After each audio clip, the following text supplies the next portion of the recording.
최근 10년간 경매에서 가장 비싸게 팔린 물건이 무엇일까요? 제가 세 가지를 보여드리도록 하겠습니다. 3위는 2012년 5월 뉴욕 쇼더미 경매장에서 뭉크의 절규가 하나로 1,355억 원에 낙찰이 되었습니다.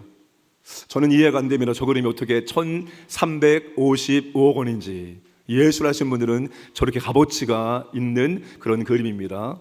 2위는 2015년 5월 뉴욕 크리스티 경매에서 파블로 피카소의 알제의 여인들입니다. 하나로 1,721억 원에 낙찰이 되었습니다. 영광의 1위가 어떤 아직 보이면 안 되죠. 지금 긴장하고 이렇게 지금 영광에 딱 하는데 여기에 또 맞춰야지. 이미 다 봐가지고 김새세.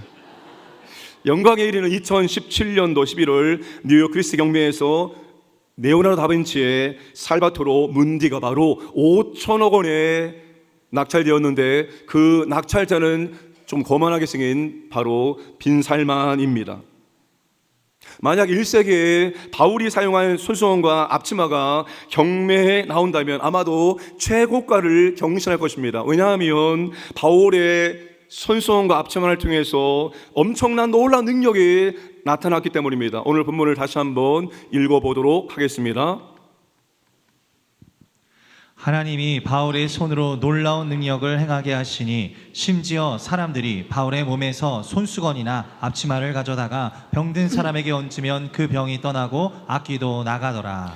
여러분, 바울의 몸에서 나오는 여러분 손수건을 어떤 병이든지 어떤 불치병이든지 그에 올려놓으면 질병이 치유되어지고 어떤 악한 귀신이 돌아와도 바울의 앞치마를 올려놓으면 귀신이 떠나가는 놀라운 능력이 나타나게 되었다는 것입니다.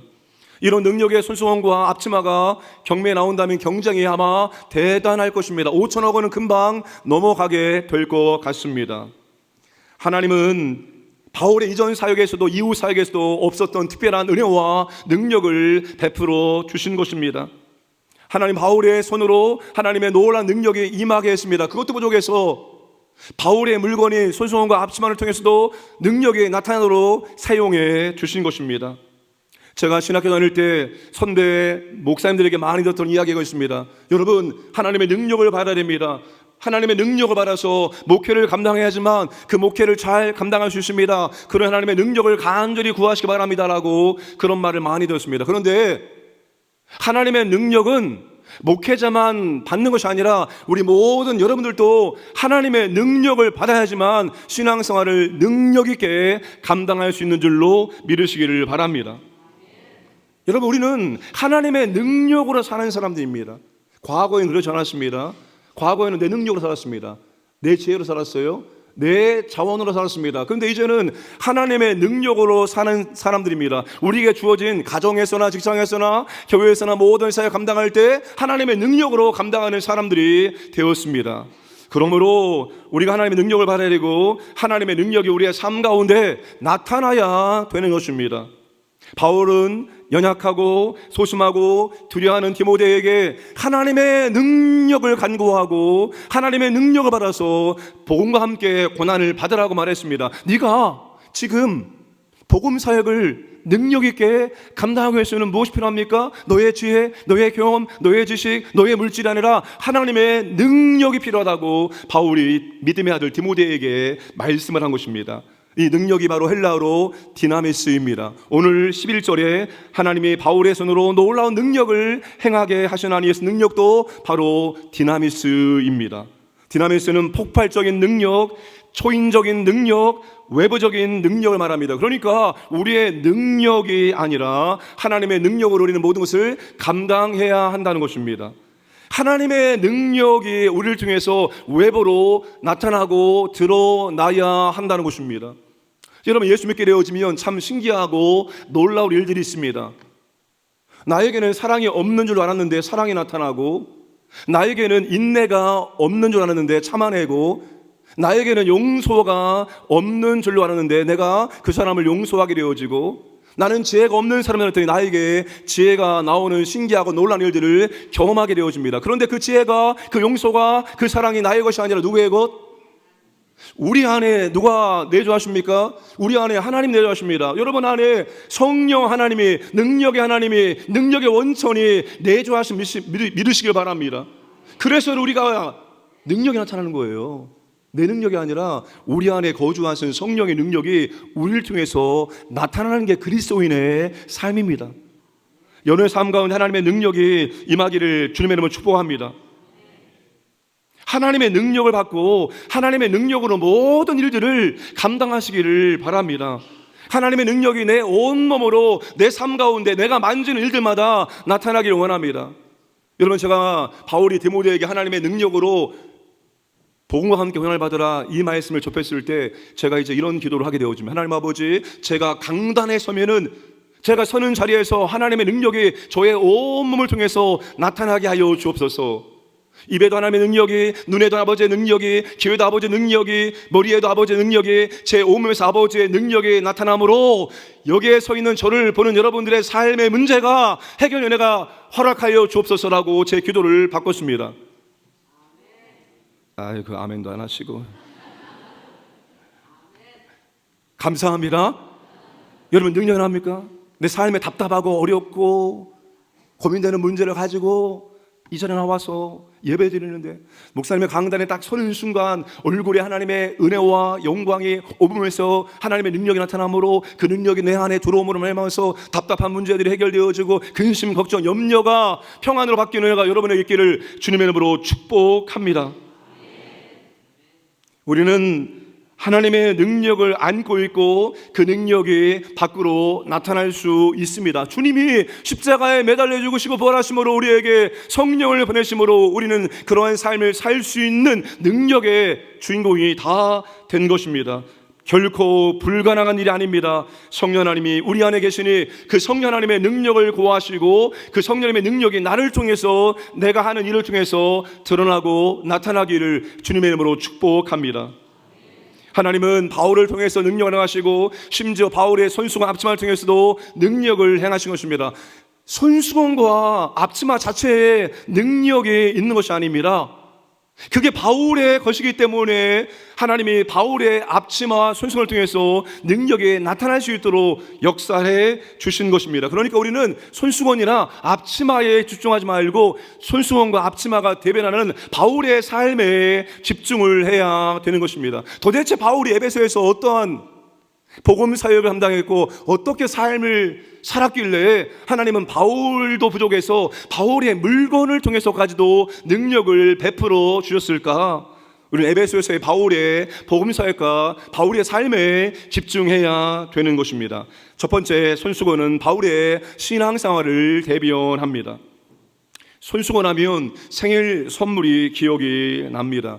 초등학교 다닐 때 아버지 생신 때 제가 예쁜 손수건을 준비해서 선물로 드렸기 때문입니다. 가격이 저렴하고 아버지가 농사 일을 하셨기 때문입니다.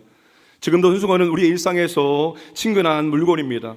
일반적으로 손수건은 두 가지 이미지가 있습니다. 하나는 땀이고 하나는 눈물입니다. 그래서 손수건은 열심과 이별을 상징합니다. 그 바울의 손수건은 무엇을 상징할까요? 땀을 상징할까요? 아니면 눈물을 상징할까요? 눈물일까요? 땀일까요? 땀일까요? 눈물일까요? 앞뒤 문맥을 살펴보면 바울의 손수건은 땀을 상징합니다. 바울이 열심히 일하고 이마에 땀이 맺히자 바울이 손수건으로 이마에 땀을 닦아냈다고 볼 수가 있습니다.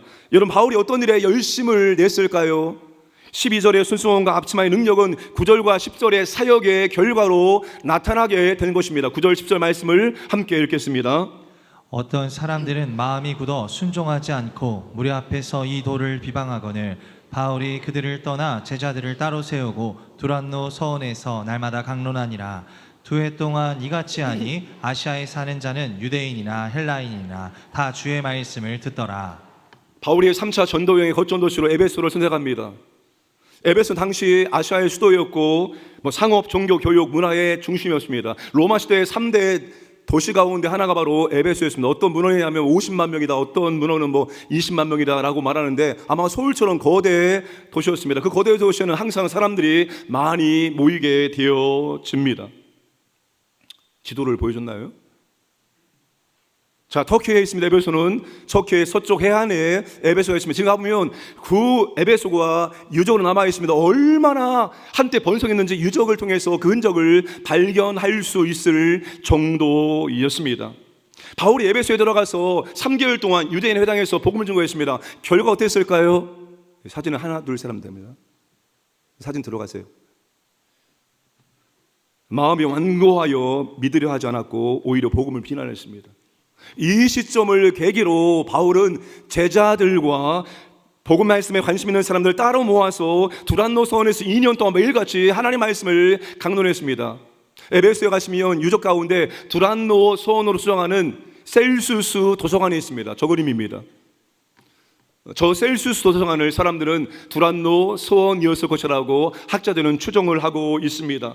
두란노 서원은 당시 헬라인의 철학 강단으로 사용되기도 하였습니다. 바울이 이 두란노 서원을 사용료를 지불하고 빌려서 사용을 한 것입니다. 지금도 지중해 지역은 점심시간이 매우 깁니다. 한낮에 열기가 뜨기 때문에 또 쉬고 또 자거나 합니다.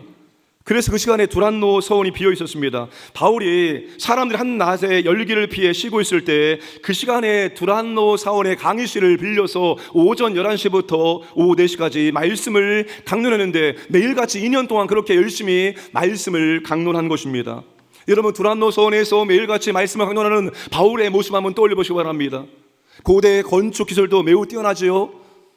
그래서 건물 안에 있으면 그래도 직사광선을 피할 수 있기 때문에 시원했을 것입니다. 그러나 그 당시에 선풍기나 에어컨이 없었기 때문에 바울이 얼마나 열정적인 사람입니까? 이 말씀을 이해시키고 깨닫기 위해서 바울은 열정적으로 말씀을 강론했을 것입니다. 그러면 바울의 머리에 무엇이 맺혔을까요? 땀방울이 송글송글 맺혔을 때 바울은 손수건을 꺼내서 땀방울을 닦아가면서 그렇게 열정적으로 여기에 모인 사람들에게 하나님 말씀을 가르쳐 주었던 것입니다.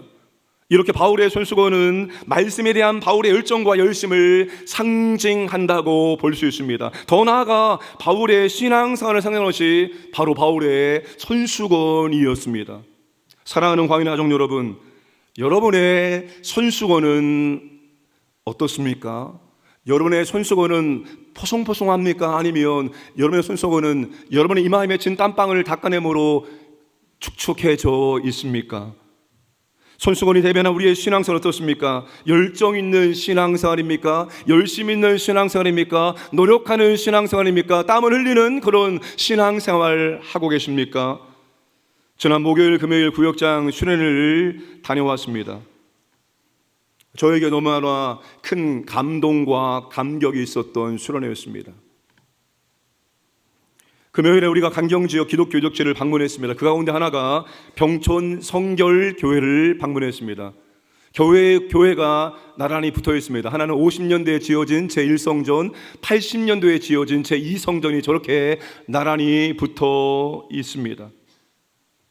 병촌 설교교회는 1938년 5월 7일 이계섭 목사를 중심으로 시작되었습니다. 1943년 12월 일제 탄압으로 해산되었다가 광복과 더불어 교회를 개건한 뒤 1948년 6월 15일 새 예배당을 건립했습니다. 그런데 여러분, 1950년에 무엇이 발발합니까? 6.25 전쟁이 발발하였습니다. 3일 만에 서울을 빼앗기고 한 달여 만에 낙동강까지 우리는 밀려 내려가게 되었습니다. 그리고 50년 9월 15일 인천 상륙 작전을 성공함으로 전세 역전의 발판을 마련했습니다. 그러자 북에서 공산당들에게 퇴각하라는 명령이 떨어집니다. 그런데 그들에게 너희들이 퇴각할 때 세 부류의 사람을 죽이고 퇴각하라. 그 세 부류의 한 부류가 바로 예수 믿는 사람들을 다 죽이고 퇴각하라. 왜 예수 믿는 사람들을 죽이라고 명령을 내린지 아십니까? 너무 중요합니다. 그들은 우리와 사상이 다르기 때문이었습니다. 그들은 우리와 사상이 다르기 때문에 그들을 다 죽이고 퇴각하라 명령이 떨어졌습니다. 50년 공산당은 퇴각하면서 9월 27일, 28일 양일간 병촌 성결교회 정체 성도 73명 중에 16세대 66명, 남자 27명, 여자 39명을 잔인하게 집단 학살했습니다. 예수를 부인해라, 살려줄게. 큰 구덩이를 파놓고 예수를 부인해라, 살려줄게. 부인하지 않자 쇠사랑과 삽과 몽둥이로 때려 죽여 매장했습니다. 그런데 그 66명 가운데는 이름조차 없는 무명의 아기 성도도 있었다는 사실입니다.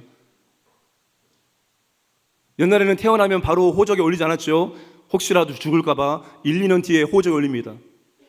그들은 우리와 사상이 다르기 때문에 공산당은 유물론자입니다. 우리는 물질밖에 없다는 거예요. 그러니까 여러분, 저런 갓난아기를 그냥 때려 죽이는 거예요. 사람 하나 죽는 게 우스워요. 왜? 물질 덩어리이기 때문에 이 물질은 아무렇게 다 이뤄도 된다. 그게 그들의 사상이에요. 66명을 비참하게 죽였습니다. 그런데 그 66명 가운데 저는 이번에 66명 가운데 다 성도인데 유일하게 한 사람이 집사였습니다. 저는 이번에 직분이 얼마나 중요한지를 새삼 느꼈습니다. 일반 성도와 직분자는 완전히 다른 거예요. 66명 중에 한 명이 집사였는데 여자일까요? 남자일까요? 여자일까요? 남자일까요? 우리 남성들 왜 갑자기 말이 없어요? 여자였습니다. 정수일 집사입니다. 가운데 있는 정수일 집사. 시부모와 3남 1녀의 자녀, 시동생과 어린 조카 등 11명이 한꺼번에 몰살 당하는 가운데 이분이 이제 여기에 모여있는 사람들에게 얼마나 두렵겠습니까? 한 동네 사람들, 한 교회 아닙니까?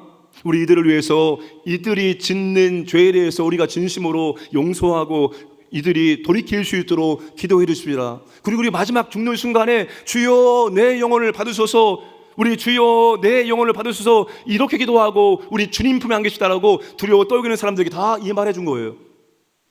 그래서 모든 사람들이 그렇게 마지막에 주여 내 영혼을 거두소서라고 기도하고 순교합니다. 화면을 보세요. 여러분, 그들의 순교의 신앙이 누구와 닮았는가 하면 예수님과 닮았습니다. 예수님 십자가에 매달렸을 때 주여 저들의 죄를 용서하여 주옵소서라고 기도하고, 그리고 어떻게 합니까? 주여 내 영혼을 받으소서라고 하나님 품에 안깁니다. 그런데 그것을 스데반 집사 동일하게 합니다.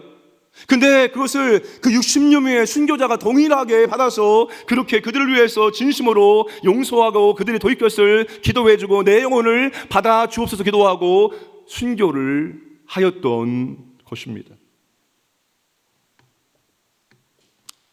여러분, 저런 곳을 자녀들 데리고 와서 보여주고 듣게 하면 교실에서의 신앙교육 100배, 200배, 300배의 효과를 얻을 수가 있습니다. 여러분, 저는 저걸 보면서 우리가 대한민국에서 이렇게 자유롭게 사는 것이 얼마나 하나님의 큰 은혜인지, 우리가 자유롭게 이렇게 예배드리는 것이 얼마나 하나님의 큰 은혜인지, 하나님의 축복인지를 절절히 가슴으로 느낄 수가 있었습니다. 더 바랄 것이 없습니다. 이만하면 족합니다. 하나님의 은혜가 너무나 크기 때문입니다. 하나님이 이 땅 가운데 우리 가운데 펼친 은혜가 사랑이 얼마나 큰지 여러분 이만하면 족합니다. 더 이상 하나님께 바랄 것이 없습니다. 자유롭게 예배드리는 거 얼마나 감사한 일입니까? 얼마나 감사한 일입니까? 우리는 진심으로 하나님께 감사해야 됩니다. 여러분, 우리가 정말로 그들의 신앙을 회승하고 우리가 신앙을 전수해 줘야 되겠구나, 이런 결심과 결단을 하지 않을 수가 없는 것입니다. 우리가 정말로 여러분 열심 있는 신앙생활 하지 않을 수가 없는 겁니다. 직분자로서 정말로 직분을 온전히 감당하자 하는 그런 마음들이 우리가 있어야 되는 거예요. 그 한 사람의 직분자, 집사가 권사도 아니에요. 목사도 아닙니다. 그 한 명의 서리 집사가 우리 기도합시다, 그리고 주여 내 영혼을 받으소서 이렇게 기도하고 우리 멋있게 주님 품에 안기십시다, 이렇게 다 독려한 거예요. 한 사람의 집사가 말입니다. 직분자가 얼마나 중요합니까? 여러분, 우리가 정말로 주님 앞에 감사함으로 정말로 주님, 제가 할 수 있는 거 최선을 감당했습니다, 열심히 있는 신앙생활을 우리가 감당하려고 다짐해야 되는 것입니다. 지금 우리는 더 좋은 조건 환경에서 신앙생활하고 있습니다. 그런데 신앙생활을 얼마나 열심을 내고 있는지 돌아보시기 바랍니다. 이런저런 이유로 신앙생활이 게을러지지 않는지 돌아보시기를 바랍니다. 우리에게도 순수함이 필요하고 신앙의 열심과 열정이 나타날 때 있을 때 하나님께서 그 사람들을 통해서 하나님의 능력을 베풀어 주시는 것입니다.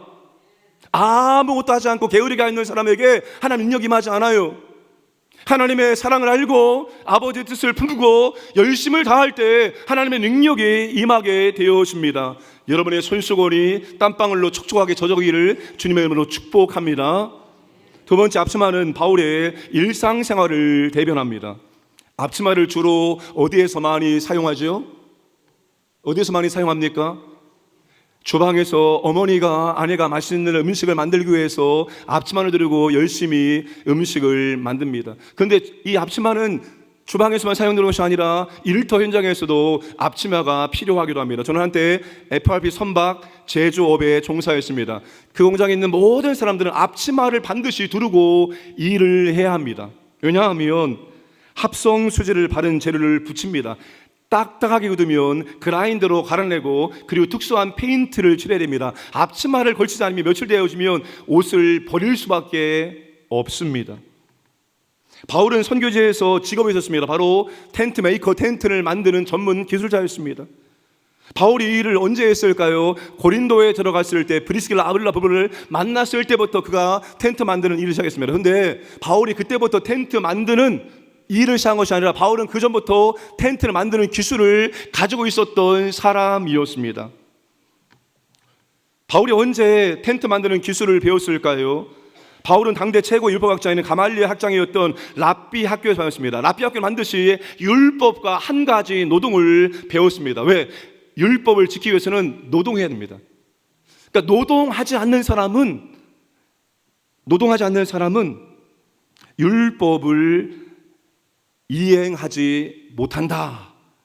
죄를 잊게 만들지 못하기 때문에 죄를 지을 수 있는 확률이 높기 때문에 반드시 율법을 공부하는 사람들은 한 가지 기술을, 직업을 동시에 가지고 해야 한다는 것이 원칙이었기 때문에 바울이 거기서 배웠던지 아니면 유대인들은 항상 아버지로부터 직업을 배웁니다. 아버지를 통해서 그는 텐트 만드는 기술을 배웠던 것입니다.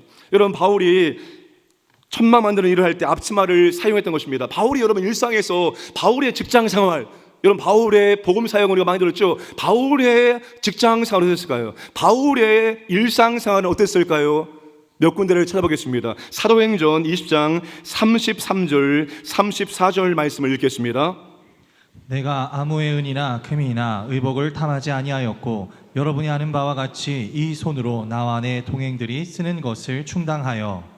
고린도전서 4장 12절 또 수고하여 친히 손으로 일을 하며 고린도후서 11장 9절에 또 내가 너희와 함께 있을 때 비용이 부족하였으되 내가 모든 일에 너희에게 폐를 끼치지 않기 위하여 스스로 조심하였고 또 조심하리라. 이건 바울이 일터에서 일상에서 어떻게 삶을 살았습니까? 그는 최선을 다해서 열심히 삶을 살아냈던 사람이었습니다. 누구에게도 피해를 주지 않았고 폐를 끼치지 않기 위해서 그는 스스로 고된 노동을 감당했습니다. 생활비와 그리고 선교비를 그렇게 일하면서 다 충당을 하였던 것입니다. 바울은 일상과 일터에서 충실했습니다. 사랑하는 광야의 가족 여러분, 우리는 일상과 일터에서 열심을 다하고 있습니까? 하나님께 충성된 일꾼임에 동시에 여러분의 사장님에게도 충성된 일꾼입니까? 여러분에게 일을 시키는 분에게도 인정받으며 참으로 충성된 일꾼으로 그렇게 맡긴 일들을 감당하고 계십니까? 우리나라 초대 복음송 가수 중에 전용대 목사님이 간증집회에서 이런 말씀하셨습니다. 정말 교회에서는 이분이 인정받는 일꾼입니다.